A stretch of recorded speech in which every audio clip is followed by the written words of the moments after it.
성도 여러분 사랑합니다. 네.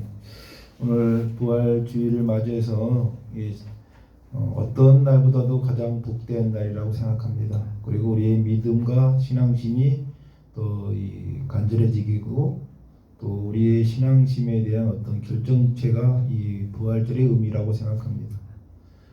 어떤 날보다도 이 부활절의 의미는 우리가 이 기독교의 이 탄생의 이 시작이고 또 우리가 이 기독교의 예수님의 부활을 인정하지 않는다면 우리는 이 신앙생활을 할 이유도 없습니다. 우리가 이 부활의 의미가 그런 큰 의미가 가지고 있는데 우리가 2000년대 사건을 가지고 얘기하는 게 아니라 지금도 존재하고 있고 앞으로도 존재한다는 것입니다. 우리가 이 예수님께서 이 부활하니까 이 귀신이 나타났다고 생각해서 겁먹는 것 같으니까 예수님께서 두려워하지 마라. 그러니까 그 의미는 앞으로 내가 영원히 너희들을 지켜줄 것이라는 그 믿음에 대한 확신의 약속입니다. 그렇기 때문에 이 부활을 한다는 것은 단순한 게 아니라 우리가 이 믿음의 부재를 더 확실하게 공고히 하기 위해서 예수님께서는 부활을 하신 거예요. 만약에 이 부활을 하지 않았다면 이 베드로가 계속해서 이 하나님을 믿었을까요? 그럴 일은 없습니다. 그 겁쟁이 베드로가 이 예수님의 부활을 성령의 임재를 확실하게 보고 나서 담대해지고 또 그 이후에 그 예수교를 배척하던 이 바울 사도가 더 확실하게 이 감옥서를 두려워하지 않고 죽음을 두려워하지 않고 또 그 피부병으로 고통하던 통증도 무시하고 오직 예수만이 그 확신을 가졌던 것은 이 부활 때문에 가능한 거죠. 근데 사람들은 보고 나서야 믿잖아요. 보기 전에 보지 않고 믿는 믿음이 진정한 믿음인데도 불구하고 우리는 인간들은 꼭 봐야 믿어요.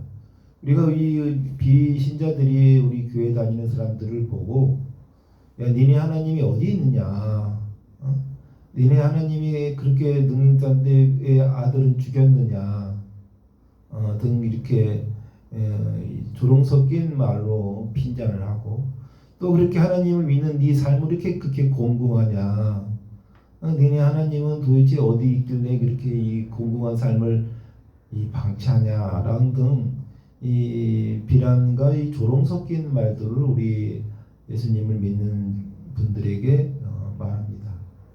근데 그들이 만약에 예수님을 봤다면 성령이 임재됐다면 그런 말 할 수가 없지요. 근데 아무한테나 그 성령이 임재되는 게 아닙니다. 또 이 교회를 다닌다고 해서 성령이 임재되는 것도 아닙니다. 이 교회라는 공간은 하나의 영적 만남의 장소이지 우리가 쉽게 얘기해서 세상에 여자들이 많지만 다 내 여자가 되는 게 아니잖아요.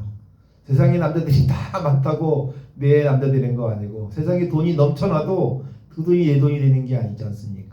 세상에 물질이 만능적으로 많아도 그것이 내 거가 될 수가 없는 거는 내 소유가 안 됐기 때문에 내 거가 아닌 거 아닙니까? 근데 만약에 예수님이 살아있음을 보지 않아서도 인정하고 예수님이 내 곁에 늘 계시다고 인정하고 산다면 그 사람에게는 분명히 하나님이 역사를 펼치실 겁니다. 근데 우리가 보지 않고 믿기는 사람이 왜 그런 사람들의 조롱거리가 되냐면 우리의 믿음의 부재입니다. 우리가 좀 더 확신을 가져야 되는데 사실 나도 하나님을 본 적이 없는데 저 사람 말도 틀린 건 아니다 이렇게 생각하는 순간부터 하나님과 좀 멀어지는 거죠. 우리가 교회에 나가는 것도 마찬가지예요. 교회에 하나님은 전지전능하고 늘 내 곁에 계시니까 굳이 교회를 안 나가도 된다라고 생각하시는 분들이 있어요. 그렇지만 중요한 거는 우리가 이 예의입니다. 예의. 이 교회를 가는 거는 하나의 액션이에요. 행동 없는 양심은 양심이 아니라는 말이 있지 않습니까? 우리가 교회에 참석하는 것에 대한 공을 들이지 않으면서 이 자기 방식대로 하나님은 어디나 계시니까 뭐 집에서 구들장에 들어넣어서 기도해도 하나님은 내 곁에 있다라고 생각하는 건 아전인수격으로 해석하는 거예요. 우리가 어느 방문을 할 때 제가 늘 말하지, 어느 거래처를 가든 어딜 가도 음료수 한 박스라도 사갖고 가야 기염을 받고 인정을 받듯이, 주일날 남들 다 날씨 좋고 진짜 이 봄바람 산들바람 눌리는데 그냥 개나리 단풍 보러 가야죠. 예? 그게 지금 창가를 열어도 그냥 시원한 바람이 나오는데 드라이브 해야죠. 이런 거 다 포기하고 이 교회에 나오면 그거에 대한 게 과연 개나리 구경하면서 기도해도 하나님이 내 곁에 있을 텐데 굳이 꼭 교회를 가야 되냐? 맞습니다. 꼭 교회는 올 필요 없어요. 그렇다면 중요한 거는 내가 그만한 그 믿음의 부재라고 생각하시면 됩니다. 우리가 어느 공간에라는 공간에 우리가 그러면 절도 필요 없고 저 교회도 필요 없고 다 필요 없죠. 근데 중요한 거는 집이 필요 없다 할 수 없잖아요. 우리 영혼의 집이 어디냐? 교회입니다.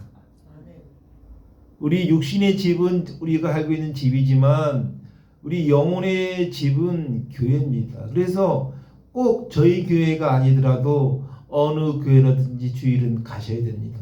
놀러 가셔도 그 동네의 교회를 가셔야 됩니다. 저는 저희 교회만 하나님이 임재되어 있다 생각하지 않아요.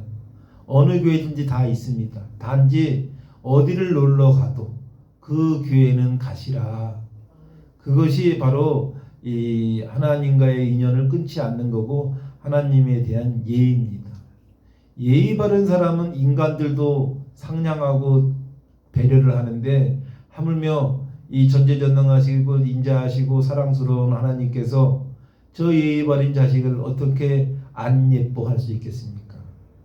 그러니 이 주일날 저희 교회가 아니더라도 어느 교회든지 꼭 가셔서 하나님과의 영적 교류를 해야 됩니다. 성도 여러분도 만약에 사정이 생겨서 저희 교회에 못 나오신다 그러면 근처의 교회라도 가셔야 됩니다. 교회가 목사를 보러 오는 곳이 아닙니다. 교회는 하나님과 나와의 관계성을 회복하기 위해서 가는 거고, 나의 절실함의 궁금함을 좀 더 구체적으로 하소연하기 위해서 가는 곳입니다. 더욱이 목사를 통해서 전달자 역할을 해주고 또 많은 성도들이 나를 위해서 중보 기도를 해줄 수 있는 공간이 바로 교회입니다. 우리가 다른 교회에 가면은 그 교회는 내 사정을 잘 모르는 사람들이잖아요. 그네들이 저를 위해서 중보 기도를 해줄까요? 그럴 일은 없지 않습니까? 그렇지만 자기가 다니던 교회에 가게 되면 그 성도들의 궁금함을 아는 알고 있는 성도가 나를 위해서 기도를 해줄 수 있으니 오히려 좀 기도빨이 더 듣겠죠. 예를 들어서 오남매가 있다고 칩시다. 어느 한 자매가 거의 힘들어할 때 본인이 얘기하는 것보다 옆에 있던 다른 형제가 아버지한테, 아빠 저 사람이 저렇게, 저 동생이, 저 오빠가 이렇게 힘든데 아빠 좀 어떻게 좀 해주세요 하면 당사자가 얘기한 것보다도 더 2배의 효과가 있죠. 우리가 요새는 뭐 아들 딸 굶고 하나만 나라 잘 모르겠지만 옛날에 한 5형제, 기본이 5형제인데 형제들이 잘못하면은 옆에 있는 사람이 그걸 두둔도 해주고 또 대신 대변도 해주고, 그럼으로써 그 부모의 마음이 화가 났던 것도 용서가 되지 않습니까? 그래서 이 교회는 그러한 같은 길을, 같은 방향을 보고 있는 같은 성도들끼리 모였을 때 어떤 기도빨이 더 잘 듣는다, 하나님한테 더 어필이 가능하다. 그래서 다니던 교회를 다니는 겁니다. 그래서 다니던 교회를 다니는 거지 뭐 아무 교회나 가도 됐죠. 우리가 대형 교회, 요새 젊은 친구들이 대형 교회를 가는 이유가 일단은 가면은 헌금 얘기가 없어서 좋다. 그 현금 바구니 이렇게 돌리니까 그 빈손으로 가는데 큰 교회 가면은 내가 돈을 냈는지도 안 냈는지도 모르니까 좋고, 두 번째 갈 때도 뭐 갔는지 안 갔는지도 몰라서 좋고, 작은 교회 가면은 그냥 이 집사님이나 권사님이 손잡고 야 오후 예배도 보자, 하나님 얘기하자 막 이렇게 하는데, 그 큰 교회 가면 그냥 뭐 갔는지 안 갔는지도 모르니 얼마나 좋아요. 근데 그게 좋은 게 아니잖아요. 그만치 세상에 제가 늘 말하지만 제가 늘 그래요. 저를 이용하시라. 왜냐하면 이용 가치도 없는 인간이 제일 불쌍한 인간이다. 이용당하는 건 좋은 겁니다. 왜? 내가 잘 살았으니까 이용을 당하는 거죠. 못 사는 사람한테 이용 가치가 없잖아요. 우리가 서울역도 노숙자한테 뭐 이용 가치가 있어요. 그러니까 뭐 부대접할 수밖에 없고 아는 척도 못하고 지나가잖아요. 인형 가치가 없는 삶을 사는 거지 않습니까? 근데 내가 누구한테 좀 사기당하고 이용당하면은 속상해 하시는데 전혀 속상하실 필요가 없어요. 그만큼 내가 잘 살았다. 이 테헤란 후에 그 다단계 하는 사람들이 다 그런 부류들이에요. 어떻게든지 이용해 먹으려고 해요. 그럼 이용을 당해 너무 속상하다 생각할 필요도 없어요. 내가 잘 살아왔으니까 내가 날 이용하는 거죠. 내가 못 살아봤어요. 이용할 가치가 없기 때문에 커피 한 잔도 안 사줍니다. 그러니 이용을 당한다는 것은 어떻게 보면 내 인생을 잘 사는 거다라고 생각하시면 됩니다.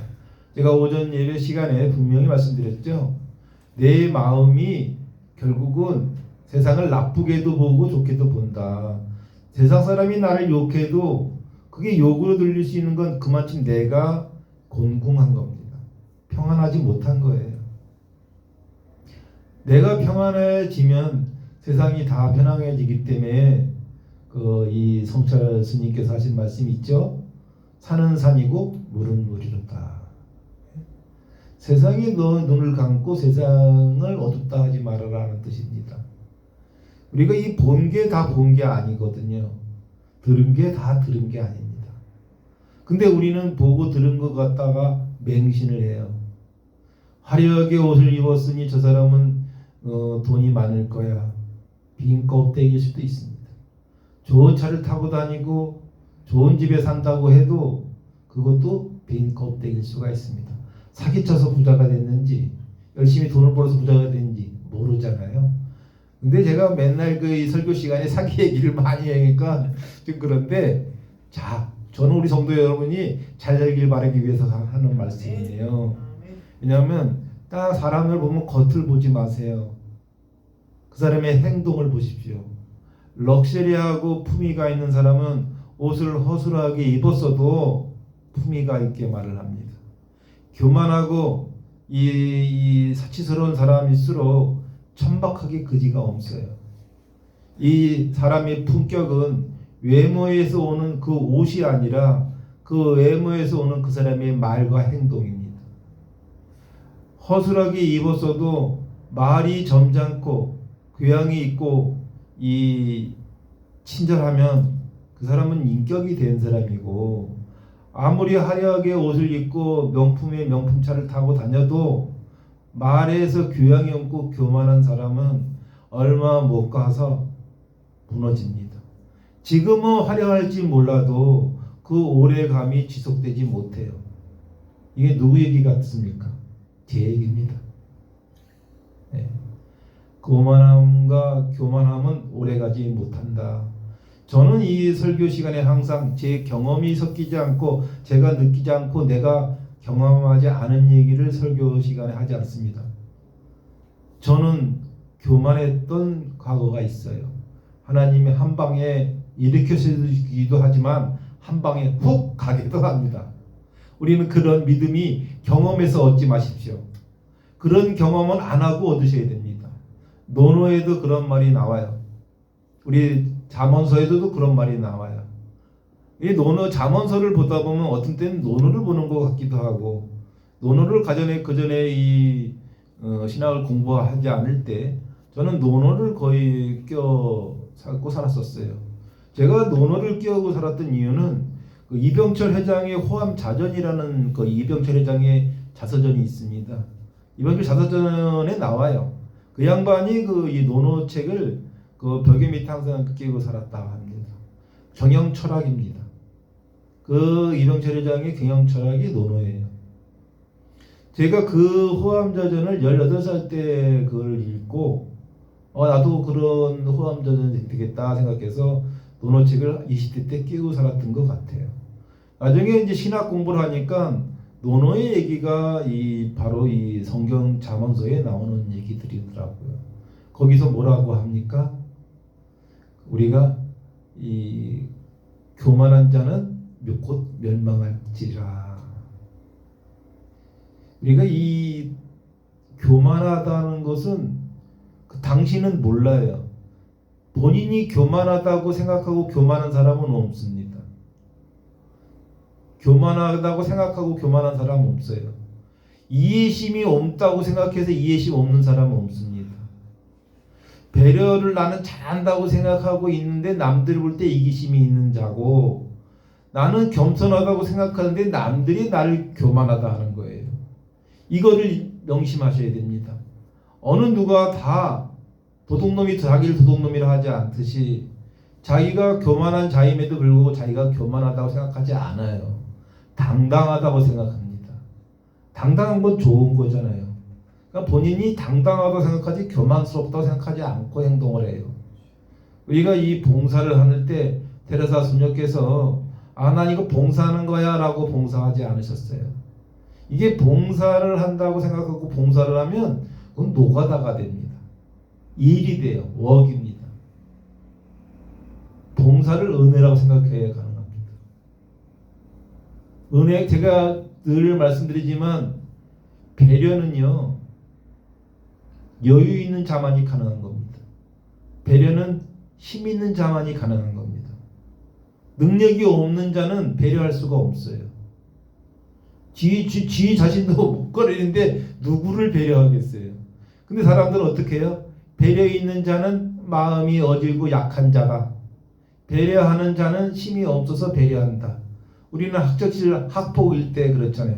학폭이라고 학교 폭력에서 보면은 이 어떤 아이가 배려를 많이 하니까 호구로 보잖아요. 근데 그 호구로 보는 자가 사실은 나약한 자인 거죠. 우리는 그런 거를 신앙심을 통해서 우리는 또 세상을 살아가면서 나이를 먹으면서 점점 배려가 힘이 있는 자만이 할 수 있음을 깨닫게 됩니다. 근데 사악한 자는 그거를 늘 이용하려고 하죠. 근데 저는 됐죠, 오케이. 저는 이용하라고 합니다. 내가 내 삶을 잘 살았다고 저 스스로 사랑합니다. 근데 이용하는 사람의 그거는 저에게 중요치 않아요. 그 사람이 누구든지 저는 늘 저를 이용하라고 하는 이유가 그런 이유에 있습니다. 내가 그래도 아직 살았구나. 어떤 분이 카톡으로 늘 이게 인터넷에 떠도는 그림들을 보내요. 보내지 말라고 해도 계속 보내. 아마 유튜브를 보겠지만 저희 아는 어떤 캠핑장 사장님은 그냥 아침만 되면 정확하게 7시만 되면 카톡을 보내와요. 무음으로 해놨기 때문에 안 봐요. 근데 나중에 봐요. 그러면 꼭 왔어. 내가 물어봤어요.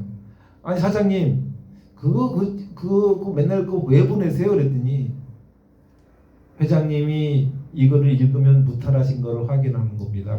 일자가 지워지면 멀쩡해지신 거다.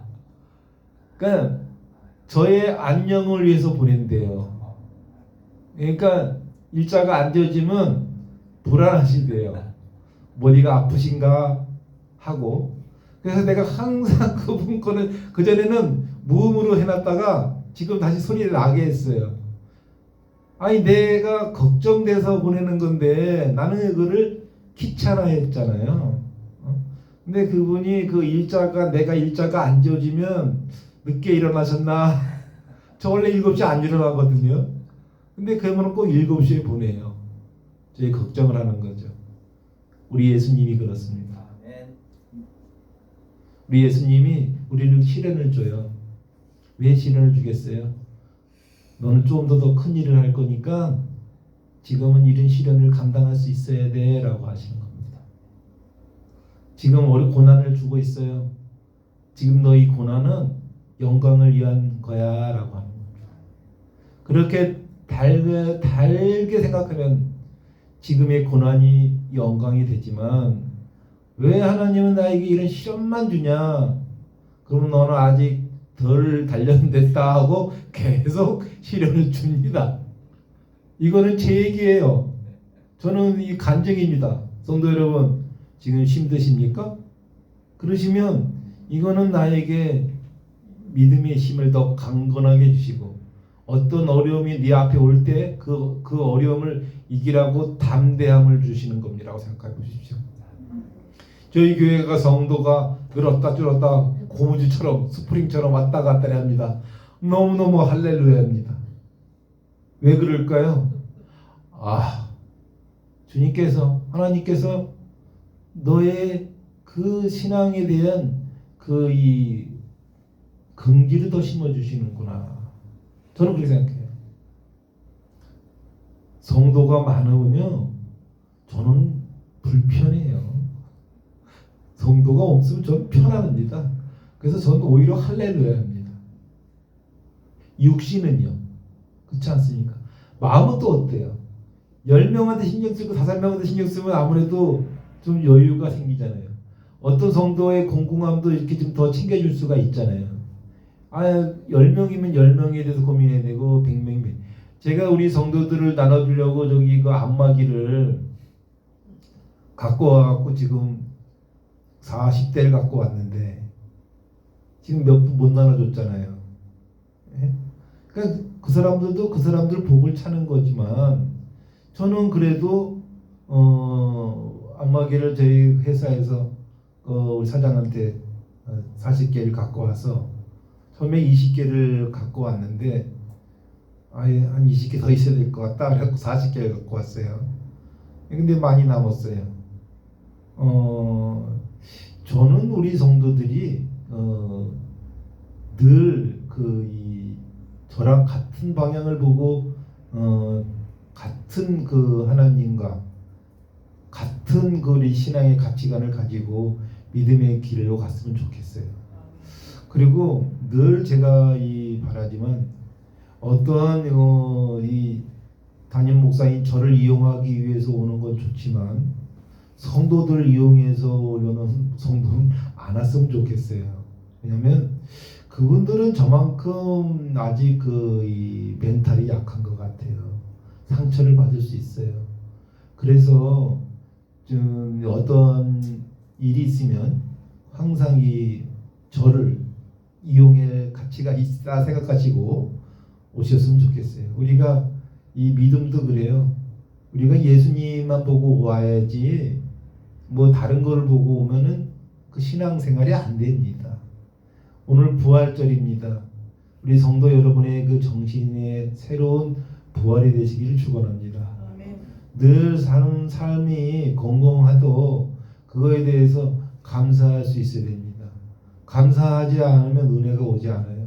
오늘 아침에 일어나면 살아있음에 감사하고 음식을 먹으면은 아직도 내가 음식을 먹을 수 있는 근력에 감사하고 이 음식을 차려주는 분들에게 감사하고 같이 나눠 먹을 수 있는 마주보는 성도에게 감사하고 같이 마주보면서 같이 먹을 수 있는 가족에게 감사하고 이 온통 감사 덩어리로 사는 이 인생을 원망하고 질투하고 시기하고 괴롭고 증오하고 산다면 그거는 온통 본인의 업이지 절대로 다른 사람에 의해서 오는 게 아닙니다. 하나님은 사랑하십니다. 사랑하시는 하나님이 우리에게 고통을 줄 일이 없어요. 그 고통은 스스로 만든 고렁의 늪입니다. 스스로 만든 늪에서 헤어나지 못하고 그 탓을 하나님께 돌리시는 어리석은 삶을 살지 않으시길 바랍니다. 우리 성도들에게도 늘 그렇습니다. 이 지금의 힘든 일은 문제를 체크해 보십시오. 왜 내가 힘들어졌는가? 첫째, 입입니다.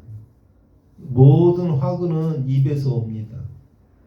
입을 통해서 남을 비방하고 입을 통해서 남을 험담하고, 입을 통해서 비밀을 누설하고, 입을 통해서 어떤 나에게 상처가 오는 거지.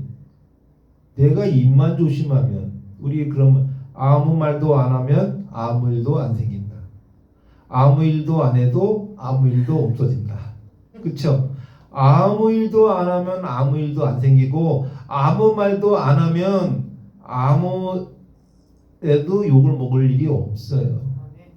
근데 그게 말이 쉽지, 그렇지 않습니까? 그럴 때 한 타임만 쉬십시오. 그러면 좀 달라집니다. 우리가 인간이기 때문에 하나님처럼 그렇게 전지전능하지 못한 미완성의 인간이기 때문에 말처럼 할 수는 없어요. 우리가 특히 우리 이 부활절에 와서 저는 참으로 감동을 받았어요. 아니, 부활절날 우리 어머니가 부활 헌금을 낼 거라고 생각을 못했지 않습니까? 근데 그런 일이 생겨요. 이렇게 역사는 그런 거예요. 그냥 생기지도 않은 일이 생겨요. 그게 하나님의 역사예요. 근데 더 중요한 거는 늘 일어나는 일이 감사한데 그 감사를 잊고 사는 게 제일 안타까운 거예요. 저는 여기 성도분들이 적어도 감사해요. 많으면 많은 대로도 감사해요. 그 감사함이 똑같습니다. 많다고 해서 조금 많이 감사하고 적다고 적게 감사하지 않아요. 한 분만 계셔도 감사합니다. 100분이 계셔도 감사합니다. 저는 그분들의 은혜가 충만되길 기도합니다. 성도 여러분, 우리가 이 부활절 맞이해서 이렇게 성도분들하고 이렇게 예배를 드릴 수 있는 거는 저한테는 진짜 무한한 행복이에요. 진짜 행복합니다. 단 한 분이 오셔도 행복한 거, 100분이 오셔도 행복해요. 제가 이 강대단에 있는 것만으로도 행복합니다. 성도 여러분, 지금 힘들고 어려운 일이 이 부활절을 통해서 내일서부터는 더 나은 삶, 더 나은 행복을 가지시기를 진심으로 축원합니다. 기도하겠습니다. 은혜의 하나님, 우리의 가정과 교회와 삶의 자리에서 부활의 기쁨이 충만하게 하여 주시고, 슬픔이 있는 곳에 위로를, 절망이 있는 곳에 소망을, 어둠이 있는 곳에 새 생명의 빛을 비추어 주옵소서. 죽음을 이기시고 지금도 살아 역사하시는 예수 그리스도의 이름으로 기도드리옵나이다. 아멘.